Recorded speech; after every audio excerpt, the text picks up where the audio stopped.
2024 खत्म होने को आया है। इस साल हमने बहुत सी नई नीशेस देखी और खुद बनाने की कोशिश भी करी कुछ नई, लेकिन 2023 अगस्त से 2024 नवंबर 1 तक हमने एक पैटर्न पे बहुत रिसर्च किया और नोटिस किया कि लोग आजकल क्या सीख रहे हैं, क्या कर रहे हैं, और उसको हमने अपनी प्रीवियस वीडियोस में भी बताया है। उस पैटर्न की अगर हम रिसर्च देखें तो ज्यादातर रिसर्च का पार्ट हमने दूसरों के कमेंट बॉक्स से लिया है, यानी लोगों की प्रतिक्रिया उनके सामने कैसी है, उनका माइंडसेट कैसा है। थोड़ी रिसर्च हमने मार्केट ट्रेंड पे करी और बाकी बची हमने ह्यूमन बिहेवियर्स पे करी, जिससे हमें कंक्लूजन मिल जाए कि लोगों के इमोशंस किस तरफ जा रहे हैं और वो आगे क्या पसंद करेंगे, क्योंकि 2025 आ गया है भाई, शुरुआत अच्छी करनी है ना, अगर करो तो।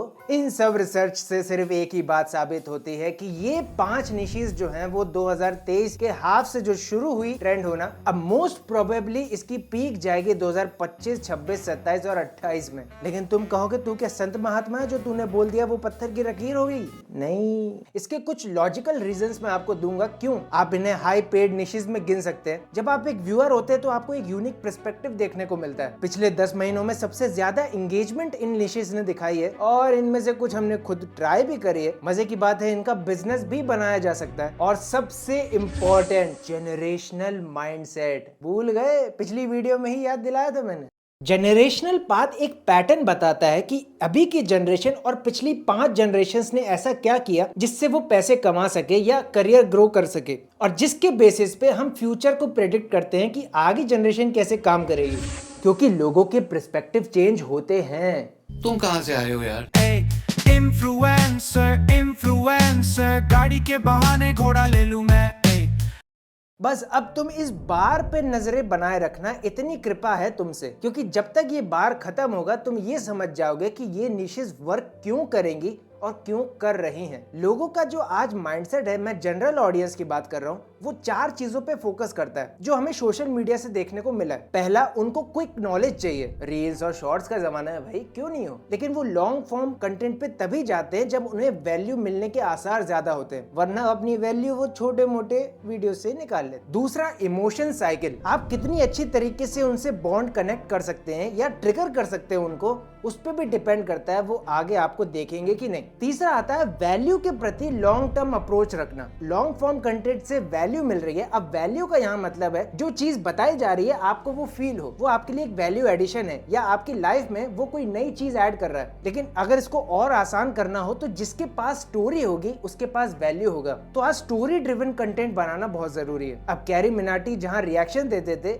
आज वो स्किट्स और पैरोडीज बनाते हैं, तो वो स्टोरी टाइमलाइन पे अब स्विच कर गए हैं। मिस्टर बीस्ट भी इसका एक एग्जांपल है। ये उनके पहले के videos. This is one of the dirtiest beaches in the entire world, and we're going to pick up every single piece of trash on this beach, starting with this water bottle. One out of millions of pieces of trash. We did it. This won't take forever. One on the other. और अभी के videos. We are spending the next 7 days in this massive underground city. How do those places exist? Although it may look like something straight out of the future, this city is built inside of a mine dating back over 8,000 years ago, and with countless uncharted tunnels and chambers. Who knows what horrors we'll run into? These are the stairs that descend into the city. Now, one of these stairs. Transitions में बहुत बड़ा transition हो गया। चौथा, constructive interaction. अब इसका मैं example आगे दूंगा। तो ये 4 चीजें फोकस में रहती हैं, तो उसके बेसिस पे ही ये 5 निशेज हैं। और हम शुरू करते हैं नंबर 1 से, एजुटेनमेंट के आगे लगा दो एनीमे। इसके बारे में मैंने पिछला शॉर्ट भी अपलोड किया था, जरा ये वीडियो देखो पहले। क्या हुआ?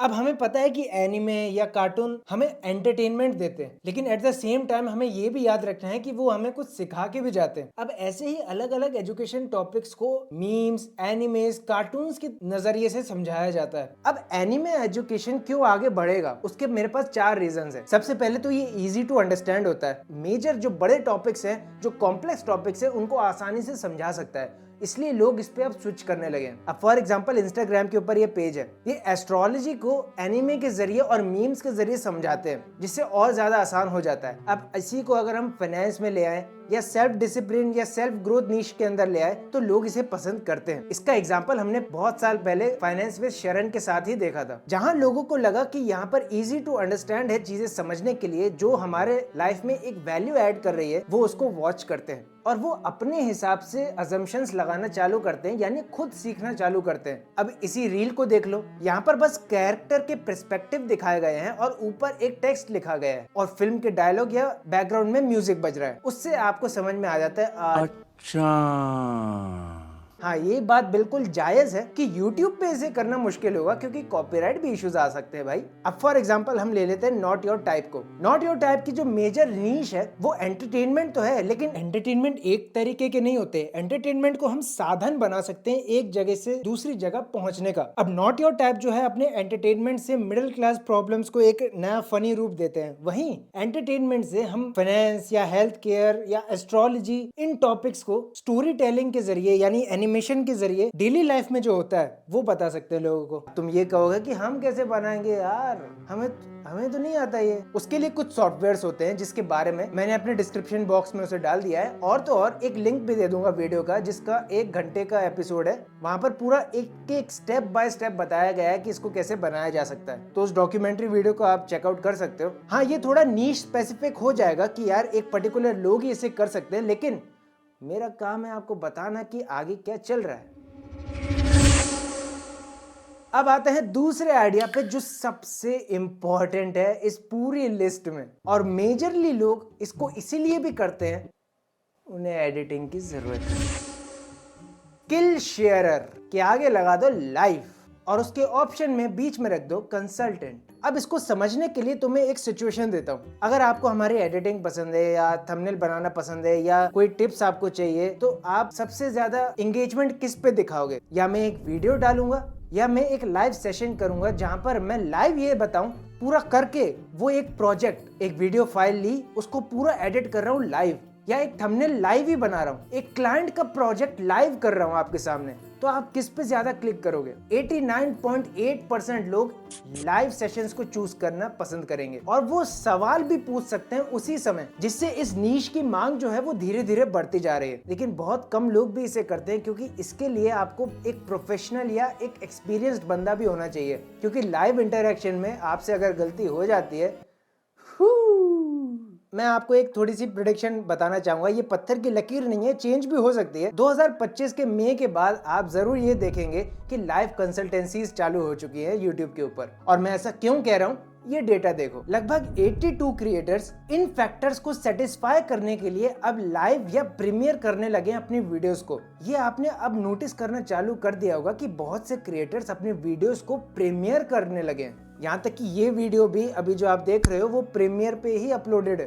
प्रीमियर आपको एज एन क्रिएटर ये फ्लेक्सिबिलिटी देता है कि आप अपने व्यूअर्स के साथ वो वीडियो देख सकते हैं, जिससे हम एक तरीके से मान सकते हैं कि कुछ टाइम पीरियड के लिए वो वीडियो लाइव होती है, जिससे YouTube का एक मैट्रिक्स एक्टिवेट होता है जिसे हम कहते हैं कॉनकरेंट व्यूअरशिप। अब ये कॉनकरेंट व्यूअर्स जो होते हैं वो आपके टोटल व्यूअर्स से अलग होते हैं। कॉनकरेंट व्यूअर्स एक अच्छा तरीका होता है रीच आगे ले जाने का और मोनेटाइजेशन का भी, क्योंकि प्रीमियर जब आप करते हैं तो आप 2 और ऑप्शंस को इनेबल करते हैं अपने मोनेटाइजेशन पे, सुपर स्टिकर और सुपर चैट्स, जो आपको नॉर्मल वीडियोस में नहीं मिलती हैं। प्रीमियर करोगे तो कर सकते हो। एंगेजमेंट में तो मदद मिलती है, ऊपर से वॉच टाइम भी बेहतर होता है क्योंकि व्यूअर जो है वो आगे पीछे ज्यादा नहीं कर सकता। तो इसलिए आप देख रहे हैं कि प्रीमियर्स और लाइव हाल ही में बहुत तेजी से बढ़ने लगे। ऐसा हमने 10 चैनल पे रिसर्च करके देखा, और हमारे जो छोटे मोटे दोस्त हैं जिनके YouTube चैनल से, उनसे भी थोड़ा पता लगाया। उनका ये मानना था कि 56% हमें ग्रोथ मिली है हमारे प्रीमियर करने से वीडियोस की। वहीं बाकियों का ये मानना था कि उतना ज्यादा फर्क नहीं पड़ा।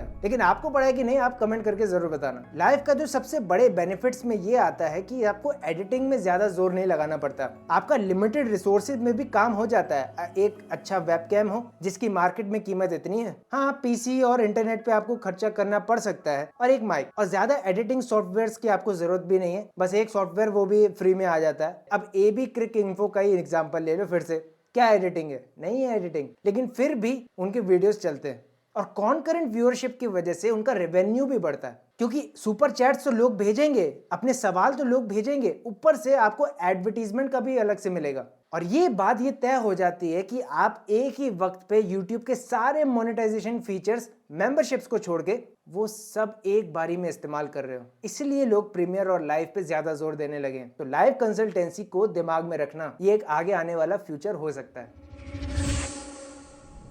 तीसरा आता है रिव्यूअर। मार्केट आगे लगा दो। अब ये एक बहुत ही नई नीश है और जो हमने खुद बनाने की कोशिश भी करी है, तो इसको टेस्ट करना अभी थोड़ा बाकी है, लेकिन आप फिर भी सुन लो, मजा आएगा। इसको काट के हम इसे चेक द हाइप भी कर सकते हैं, क्योंकि आपको पता है कि आज फेक और रियल में हाइप बनाया जाता है पीआर एजेंसीज के द्वारा। चाहे वो प्रोडक्ट्स हो या सर्विसेज हो, हर जगह पीआर अपना काम करना चालू कर देता है। चाहे उसके नंबर्स गिरे या उठे, उनको कोई फर्क नहीं पड़ता। लेकिन अगर आपका ये काम हो कि आप हाइप चेक कर सको, तो वैसे इसका एग्जांपल ऑलरेडी ये बंदा है, अब फोर्ब्स के मैगजीन पे भी है। प्रोडक्ट्स की हाइप को चेक किया कि इतना ज्यादा हाइप क्यों किया जा रहा है, क्या उसकी रियलिटी है, वो इन्होंने बताया लोगों को। और अब देखो, अब फूड में इनके कंपटीशन में तो बहुत सारे लोग आ चुके हैं। तो अलग नीश क्या हो सकती है? वो है ब्रांड या मार्केटिंग के अंदर जो ये हाइप क्रिएशन होता है ना, उसको उजागर करना। उसके लिए मैं बड़ा परेशान था कि आपको क्या एग्जांपल दिखाऊंगा। फिर इंस्टाग्राम की मेहरबानी से एक रील मेरे सामने आ गई।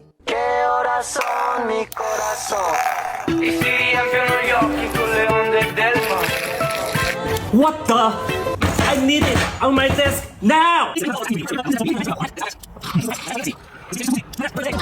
अब आलो जो मार्केटिंग करता है उसके बिल्कुल विपरीत उसकी चीजें जा रही हैं। तो हाइप रिव्यूअर का काम ये होता है कि जो ये मार्केट में हवा चल रही है ना, इसके पीछे एक लॉजिक ढूंढा जाए कि क्यों चल रही है, क्या ये सही है कि नहीं। आपके टूथपेस्ट में नमक तो है, लेकिन बाकियों में भी हो सकता है, वो भी चेक कर लो भाई। क्या ये प्रोडक्ट वाकई वर्थ इट है? क्या इस प्रोडक्ट से मुझे कोई वैल्यू मिल सकती है? फाइनेंशियली ये मेरे को बर्बाद तो नहीं कर देगा? अब आपने हाल ही में एक रील भी सुनी होगी कि एक फलाना बिल्डिंग है, रियल एस्टेट है, वो अपनी एडवर्टीजमेंट दिखा रहा है कि थैंक यू, हमारे सारे फ्लैट बिकना चालू हो चुके हैं, बिक चुके हैं। रियल है? जाके पता करो। हाइप जो है बनाई जा रही है मार्केट में, उसको रिव्यू करो। उसके पीछे एक लॉजिक होता है जो लोग देखना नहीं चाहते, लेकिन उन्हें देखना पसंद भी होता है जब उनके सामने आ जाता है। खैर, इस आइडिया के बारे में आपको क्या ख्याल है, कमेंट करके जरूर बताना। अब अगला आता है जिसको हम बिजनेस में भी कन्वर्ट कर सकते हैं, क्रिकेट लाइव स्ट्रीम्स। अब आप कहोगे कि यार इसमें क्या है, ये तो पहले से चलता है, कुछ लोग कर भी रहे हैं, कुछ नहीं भी करते, ठीक है ये तो। लेकिन अब उसका एक बड़ा रीजन है पर्सनल ब्रांडिंग। आपने एक चीज नोटिस करी होगी कि आजकल प्लेयर्स भी अपने नेट्स में वीडियोस डालने लगे हैं, क्योंकि उनको पीआर करना है बॉस, उनको लोगों को बताना है कि हाँ मैं भी हूँ लिस्ट में। हाँ, ये मानता हूँ मैं, थोड़ी डार्क रियलिटी है इस इंडस्ट्री की, लेकिन सच है। लेकिन अब इसको हम सोशल मीडिया बिजनेस कैसे बना सकते हैं, इसके कुछ रेवेन्यू सोर्सेज मैं आपको बताता हूँ। सबसे पहला तो आप लाइव स्ट्रीम कर सकते हैं डोमेस्टिक मैचेस को। हाँ, उसकी परमिशन तो आपको नहीं होगी ना, जानता हूँ। डोमेस्टिक का यह मतलब है आपके लोकल मैचेस को। वहां से आप अपनी रेंटल इनकम ले सकते हैं पर मैच की। अगर उसे एडिट करवाना हो या एक स्पेसिफिक स्पॉट आपको चाहिए उस लाइव स्ट्रीम के जरिए, तो आप उसके अलग से एडिट चार्जेस भी ले सकते हो। अरे सौरभ ने छक्का मारा था यार, पर लाइव स्ट्रीम में बहुत कैमरा दूर है, पास वाले कैमरे से हमें चाहिए वो वीडियो, वो भी एडिटेड। ले लो ना, वो अपने सोशल मीडिया पे डालो, लोगों को दिखाओ, रीच आई, क्या पता सिलेक्टर्स की नजर आप पे पड़ जाए। क्योंकि कंपटीशन बायसेस बहुत हैं इस इंडस्ट्री में। अगर आपको कंपटीशन से हटके अगर दिखना है तो आपको लोगों की नजरों पे आना पड़ेगा, ये अब जान चुके हैं प्लेयर्स। दूसरा, अगर आप चाहो तो आप जो लाइव डोमेस्टिक मैचेस होते हैं, यानी स्टेट एसोसिएशंस के मैचेस जो होते हैं, वहां पर लाइव स्ट्रीम कर सकते हैं। उसमें आपको परमिशन लेनी पड़ती है। तीसरा सबसे अच्छा रेवेन्यू सोर्स होगा, प्लेयर्स को शूटिंग किट प्रोवाइड की जाए, जो अपने वो हेलमेट में लगा के नेट्स में प्रैक्टिस कर सकें। उसको बाद में आप एडिट करके उन्हें दे सकते हैं ताकि वो अपने सोशल मीडिया पे अपलोड कर सकें। उसके रेंटल चार्जेस और एडिटिंग चार्जेस भी होंगे, और नेट्स में कोई मना नहीं करता, मैच में फिर भी हो जाता है। तो ये क्रिकेटिंग लाइव स्ट्रीम का जो ट्रेंड है ना, वो अब और बढ़ना चालू होगा और लोग और प्रोफेशनली इसे करने लगेंगे। अभी तो ये कम है, फिर बढ़ेगा। पांचवा और आखिरी, पर इसके बारे में मैंने पहले ही डिस्कस किया है, इनफैक्ट हमने इसे बनाया भी है, व्लॉग पॉडकास्ट डॉक्यूमेंट्रीज। लोग व्लॉग से थक चुके हैं, पॉडकास्ट में एक ही थ्योरीज आपको रटाई जा रही हैं, प्रैक्टिकलिटी खत्म होती जा रही है, वैल्यू प्रोपोजिशन जो है वो आपको कुछ ही पॉडकास्ट में अब देखने को मिल रहा है। जो वो थ्योरीज बता रहे हैं उन्हें विजुअलाइज कैसे किया जाए, वो लोगों की अब दिक्कत बनती जा रही है। और उस प्रॉब्लम का यही एक सोल्यूशन है, जिसको हमने खुद भी एक ट्राई करने की कोशिश की है। आपको ये वाली वीडियो में देखने को मिल जाएगा, आप जरूर चेकआउट कीजिए, फिर बताइए। और राइट वाली वीडियो मैं नहीं बता पाऊंगा, सॉरी, आप खुद जाके देख लेना, वो मेरे से बोली नहीं जाएगी। मैं मिलता हूँ आपको अगली वीडियो में, तब तक के लिए बी बिजी। इन्फ्लुएंसर 4 में से 5 स्टार दूं मैं।